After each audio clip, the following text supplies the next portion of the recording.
Salut YouTube, bon aujourd'hui nouvelle vidéo, comme vous avez pu le voir, je pense que vous avez reconnu le lieu. Aujourd'hui on est à Chinatown.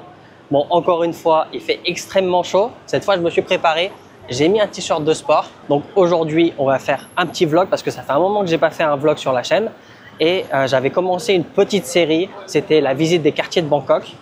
J'avais fait la rue juste à côté là sur ma droite, je sais plus comment elle s'appelle, c'est la rue parallèle à celle de Chinatown. Et je me suis dit aujourd'hui on va faire la rue principale, Chinatown, parce que en fait tout le monde connaît Chinatown pour le soir, le night market, mais en journée c'est également une pépite. Il y a plein de trucs à manger, plein de trucs à voir, c'est extrêmement vivant. Je pense que vous pouvez le voir tout de suite à quel point c'est vivant, ça bouge dans tous les sens. C'est touristique mais quand même très locaux. Vous avez beaucoup de Thaïs qui viennent se promener l'après-midi malgré la chaleur pour manger et pour faire des achats, etc. Donc c'est un truc je pense qui va être pas mal intéressant. Mais avant de commencer cette vidéo, une petite pub.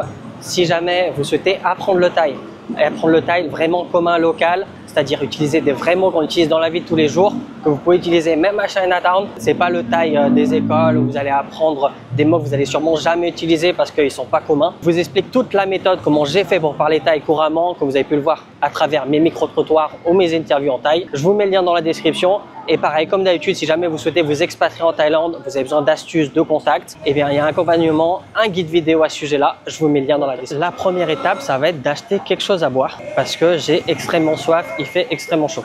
Donc, il fait moins chaud que ma vidéo que j'avais fait. Je sais plus de quoi je parlais exactement, ma dernière vidéo. Ceux qui sont abonnés à la chaîne, ils l'ont vu vraiment en avance, ils l'ont vu quelques jours après je l'ai tourné. Et aujourd'hui, il commence à faire meilleur, la vague de chaleur disparaît petit à petit. ใครชาไหมครับไม่มีนะครับไม่มีชาโอเคครับ Donc même moi c'est une petite visite parce que je me suis déjà rendu en journée, mais en général quand je me déplace dans ce genre d'endroit je vais exactement pour acheter ce que je veux. Et aujourd'hui on va se balader. ครับใครชาเย็นครับขอชาเย็นวันหน่อยครับสแกนจ่ายได้ไหมครับโอเค Ouais, parce que j'ai 0 baht en liquide, donc faut vraiment que je vérifie ça avant que je puisse payer avec mon téléphone, sinon ça va être compliqué.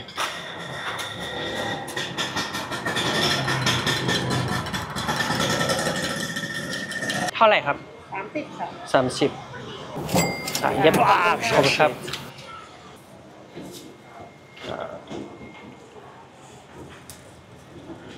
ขอบคุณครับครับ Première boisson. Alors ce qu'il faut savoir c'est qu'ici entre le jour et la nuit, genre l'expression c'est le jour et la nuit, ça a vraiment une signification ici. Parce que le jour, vous avez des restaurants qui sont pas forcément ouverts la nuit et vice versa. Donc là, j'ai l'impression que c'est la rue des chaussures parce qu'en face, il y a un magasin Shoe Station et là, il n'y a que des chaussures. Mais les Thaïs en général, quand ils viennent dans cette rue en journée, c'est pour principalement deux choses. Donc la première, c'est pour manger parce que comme je vous disais, il y a des restaurants qui sont très connus mais qui sont pas du tout ouverts le soir. En fait, ils vont ouvrir très tôt le matin vers les 5 heures. Ils vont fermer dès que le soleil se couche, donc vers les 6h, 6h30.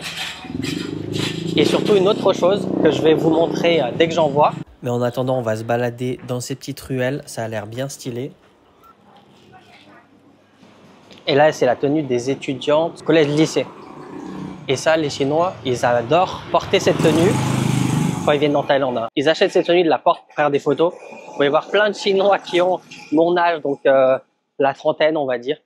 Et ils portent cette tenue, ils font des shootings photos en ville. Moi, j'en vois beaucoup quand je vais au MBK notamment, donc du côté de Siam. Je sais pas pourquoi, c'est très famous. Ils adorent faire ça. Il y a sûrement eu une série chinoise ou coréenne qui portait tenue écolier thaï. Je pense que ça vient de là. Parce qu'en général, ce genre de trend, ça vient pas comme ça par hasard. C'est souvent passé à la télé ou un influenceur qui a commencé à le faire et tout le monde voulait le faire. Puis on va essayer des rues. Donc là, il y a des petits restaurants.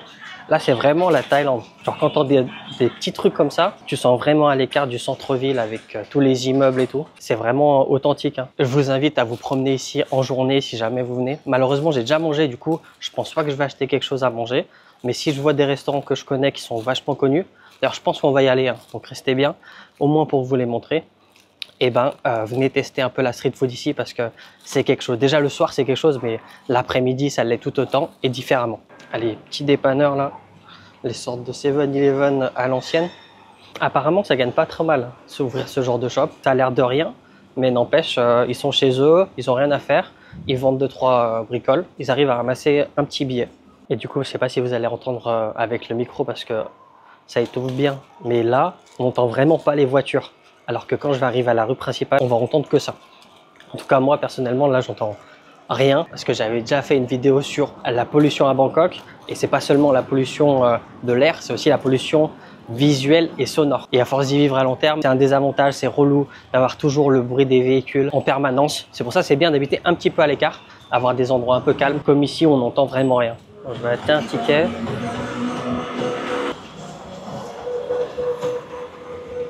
Scan จ่ายได้ไหมครับสแกนได้ไหมครับตอนนี้ครับ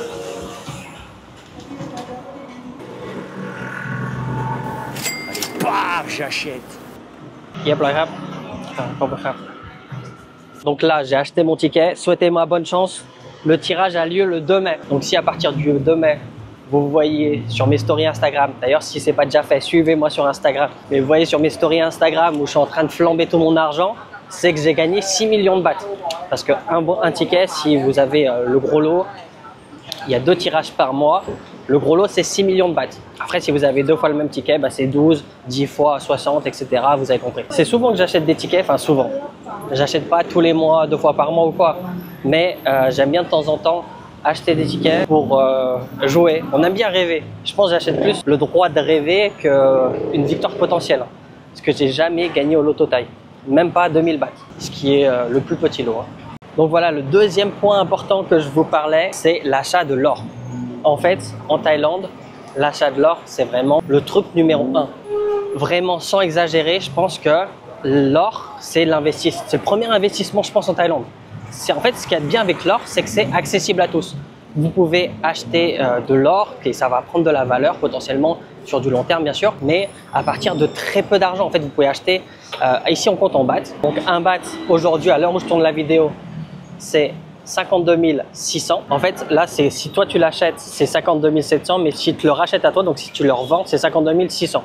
Ils se font 100 bahts de marge sur l'achat du baht. Donc en fait, on dit un baht, comme la monnaie baht, en fait, ça s'écrit exactement pareil, ça se prononce exactement pareil en Thaï. Donc un baht d'or, je sais plus exactement combien c'est, mais voilà, ça vaut 52 700 bahts à l'heure où je tourne cette vidéo. Et il y a des salung. Salung, c'est un quart d'un baht. Vous pouvez acheter des salung, vous pouvez même acheter avec 2000 bahts, acheter un petit gramme d'or. Et c'est pour ça que c'est l'investissement premier des Thaïlandais. Vraiment, vous avez toujours plein de monde, vous avez plein de boutiques d'or. Et l'avantage, en fait, c'est même si vous achetez par exemple l'or ici ou dans une autre boutique, vous pouvez le vendre n'importe où. Moi, je sais que j'avais acheté de l'or, c'était en 2018 et je l'ai revendu en 2019. Donc, je l'ai acheté à Chiang Mai et je l'ai revendu à Bangkok. Un baht d'or, à l'époque où je l'avais acheté, c'est aux alentours des 20 000 bahts, 18 000 bahts, je ne me rappelle plus. Et quand je l'ai revendu, on était sur, j'avais fait un petit bénéfice d'une centaine d'euros. Regardez-moi le monde qu'il y a dans cette boutique. Je vous mens pas, hein, c'est vraiment l'investissement numéro 1 des Thaïlandais. Il y a plein de monde. Et là, même moi, récemment, j'avais acheté un baht d'or. Je crois que c'était en novembre ou décembre, je ne me rappelle plus exactement. Je l'avais acheté avec le prix du bijou parce que forcément, les prix affichés, c'est le prix du baht d'or. Mais si vous voulez un bijou, une chaîne, un bracelet, peu importe, il faut payer la manœuvre. J'avais payé 42 000 et quelques. Et je crois que le coût du baht, il était à 41 000 ou 40 000. Et aujourd'hui, il est à 52 000. Ça veut dire aujourd'hui, si je le vends, je me fais environ 10 000 bahts, soit un peu plus de 250 euros. D'ailleurs, je voulais vous poser la question parce que c'est quelque chose que j'ai remarqué ici. C'est les tailles ici. Bah déjà, c'est des tailles chinois. Je pense que ça vient de là. Mais ils ont vraiment pas le sourire. Justement, je vous parlais, j'avais acheté de l'or il y a quelques mois. Et quand je l'ai acheté, les gens, ils souriaient pas. Vraiment, limite, il y avait une boutique, je suis allé, je vois la meuf, elle était vraiment désagréable. Parce qu'elle m'a dit, ah non, si tu regardes, t'achètes. Pour la peine, je vais même pas acheter. Du coup, je suis parti dans une autre boutique pour l'acheter. Et tout à l'heure, quand j'ai acheté mon ticket de loterie, pareil, aucun sourire. Souvent, quand j'achète un ticket de loterie, on va me dire, voilà, je te souhaite bonne chance, etc. Et puis après, moi, je leur dis, bah merci, si je gagne, je reviendrai acheter plein de tickets pour vous. Là, elle s'en battait les couilles. Enfin bref, dites-moi si vous trouvez que c'est un peu pareil quand vous venez à Chinatown. Après, l'avantage d'acheter son or à Chinatown, c'est en fait, l'endroit il est grave reconnu. Ça veut dire, vous pouvez le vendre vraiment de partout. Tous ceux qui connaissent un petit peu l'or, les bijouteries, ils connaissent Chinatown à Bangkok et ils savent que voilà, il n'y a pas de fake ici. Mais n'achetez pas en ligne. J'ai fait une vidéo d'ailleurs où il y avait une arnaqueuse d'or qui avait vendu tout en ligne et après ils n'arrivaient pas à le vendre, ils se rendaient compte que ça valait plus rien. Je vous mets le lien dans la description si jamais, je vous mets, je crois que c'est ici la photo, comme ça vous pourrez retrouver la miniature. Et regardez ça, en tout cas faites bien attention, si vous achetez de l'or, l'idéal c'est pas aller à Chinatown, mais vous n'êtes pas obligé, comme je vous ai dit, moi la première fois que j'ai acheté de l'or, c'était à Chiang Mai et je l'ai vendu à Bangkok. Ah putain, changement d'ambiance, je viens de recevoir un message comme quoi j'ai eu quelque chose à payer de 100 bahts, mais j'ai rien payé à 100 bahts. Ah, je viens de me souvenir, j'ai payé mon ticket de loterie et je suis trop bête et j'avais oublié ce ticket là, putain. Bon, on va essayer quand même de continuer ce petit vlog. Quand je vous dis qu'ici il n'y a que ça, il n'y a vraiment que ça. Hein. Et encore, je ne vous filme pas tous les shops où ils vendent de l'or. Parce qu'il y en a beaucoup plus. On peut même en voir en face. Pendant cette rue, vous avez plein de restaurants. Donc on est dans une rue perpendiculaire. Hein. Et il y en a un spécialement qui est connu. Donc apparemment, c'est ici. Il est grave connu. On le voit, le vendeur, il est juste là. Chua Ok Ang. C'est exactement là où on était.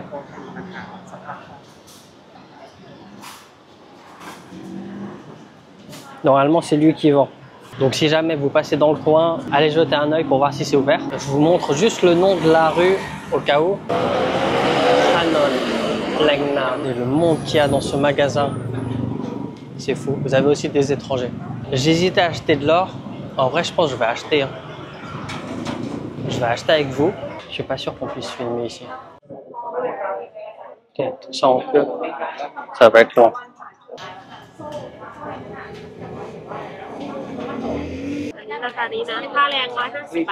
Là,ถ้าสมมติว่าซื้อแบบนี้แบบใส่มือเท่าไหร่นะถ้าแบบนี้นะมันจะแพงกว่ากันนิดนึงนะราคานี้อ๋อ 1,200 บาทเอา1 บาทนะครับเอา1 บาทนะใช่ครับเงินสดใช่ไหมคะสแกนเนาะโอเคขอบัตรประชาชนไหนค่ะเก็บเลยบ้าง Allez, paf, j'achète. Putain, je suis blindé, putain. เรียบร้อยใช่ไหมครับ เรียบร้อยแล้ว ใช่ ค่ะ ครบครับ Bon, c'est bon. Je viens de finir d'acheter, je viens de me ruiner, d'acheter un mini lingot d'or à 15,244 grammes et c'est 96,5% d'or pur. Et aujourd'hui, dans ce shop-là, le baht d'or, il est à 52 700 bahts et il faut faire le frais du bijou parce que ça c'est leur pur, leur liquide. Il y a aussi le frais du bijou. Jusqu'à 1 baht d'or, c'est 150 bahts si vous le voulez en comme ça, en genre lingot entre guillemets. Et si vous voulez un lingot joli avec un signe chinois, par exemple le serpent, etc., c'est le signe du zodiaque chinois. Là, c'est 300 bahts, le frais du bijou. Donc, c'est un peu plus cher. Donc, moi, je m'en fous, j'ai pris le moins cher. Sinon, vous pouvez acheter aussi en chaîne. Et j'avais demandé combien ça coûte une chaîne en frais, frais de faire le bijou. C'est 1200 bahts plus cher. Après, ça se négocie parce que je vous ai dit, je l'avais acheté de l'or il y a quelques mois. J'avais pris une chaîne cette fois-ci et ils avaient dit un prix. J'avais négocié de 100, 200 bahts, un truc comme ça. Donc, c'est pas grand-chose, mais c'est toujours ça de prix. En tout cas, je vais vous montrer à quoi ça ressemble. Comme vous voyez que chute est en l'air, j'espère pas le perdre. Donc déjà, dans un premier temps, vous avez le récépissé. Ça sert à rien, c'est juste à vous de le garder si vous le voulez, mais vous n'avez pas besoin pour le vendre. Ça vous dit combien vous avez payé. Et ensuite, ça se présente un peu comme une carte SIM. Donc vous avez le nom du shop, Hoa Seng Eng. Là, vous avez le nom en bas écrit en anglais. C'est marqué 1 baht d'or. Et également, c'est gravé et le nom du shop et baht d'or à 96,5%. Je ne sais pas si vous voyez. Juste pas je le perde parce que vous connaissez, je suis grave tête en l'air. J'arrive à oublier ce que j'ai acheté il n'y a même pas 15 minutes. Donc, faut pas que je perde ça. En plus, pas souvent. Ça m'arrive parfois quand j'ai un ticket, un reçu dans ma poche avec mon téléphone. Comme je sors mon téléphone souvent, je le sors, je regarde et bim, mon truc il tombe. Et je m'en rends même pas compte parfois. Bon, je vous rassure, c'est pas un achat compulsif. Même si j'étais pas sûr d'acheter ce week-end là, mais je sais que j'allais acheter prochainement. Et j'achète ça maintenant parce que je me dis, imaginez si je veux acheter le mois prochain et le truc il a encore monté, genre là il a 52 000, il arrive à 60 000, je vais être dégoûté. Je me connais, je préfère qu'il descende et je sois un tout petit peu dégoûté. Puis je me dis, c'est sur de long terme, ça va remonter, plutôt que je l'achète encore plus cher parce que je suis quelqu'un d'assez compulsif. Si je vois un truc, il y a des chances que je me chauffe et je l'achète. C'est surtout comme ça que je gaspille de l'argent. Parce que pour ceux qui commencent à me connaître, hein, j'aime bien les montres. Je ne suis pas un extrêmement fan, mais je suis quand même un petit passionné. Et des fois, je me chauffe, je me dis, ah, j'achèterais bien une montre alors que ça vaut très cher. Et il y a très peu de chances que ça prenne de la valeur, contrairement à l'or qui est plutôt une valeur sûre. D'ailleurs, dites-moi en commentaire si ça vous intéresse. Mais je pensais à faire une vidéo où j'expliquais, entre guillemets, mon plan pour créer ma petite retraite pour voilà, d'ici, je sais pas, une trentaine d'années, plus travailler et avoir suffisamment soit d'argent de côté et ou l'argent qui rentre pour pouvoir avoir, entre guillemets, ma retraite. Et c'est quoi votre stratégie? J'ai pas de stratégie, moi. C'est pour les gars qui n'ont pas confiance, les stratégies. Dites-moi, ça m'intéresse parce qu'il y a plein de choses auxquelles je pense. Il y a des choses où j'aurais sûrement tort, mais voilà, peut-être ça va donner des idées à certaines personnes. Ou au contraire, c'est vous qui allez me donner des idées de plutôt faire comme ça et pas comme ça, etc. Parce que je suis encore jeune, j'ai 32 ans et je commence tout juste à réfléchir comment penser au futur. Très récemment, là, depuis que j'ai 30 ans, depuis que j'ai un enfant, où je suis plus mature et je pense plus au futur qu'avant. Je pense moins à ma personne. Parce qu'avant, j'étais vachement selfish et là, on découvert la paternité. Je suis vachement plus dans le partage. Je laisse couler des choses qui avant auraient pu me tenir à cœur. Enfin bref, voilà, je suis devenu plus mature pour résumer un petit peu la chose. Bon, je vais chercher une dernière boisson à boire, cette fois quelque chose de plus fruité, plus rafraîchissant.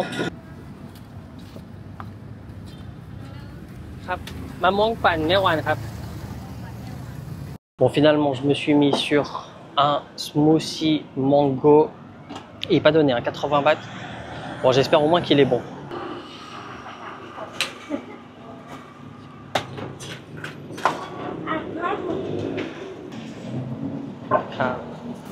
Allez, paf, j'achète. Ah, par contre, il est vraiment bon. En fait, c'est un vrai smoothie.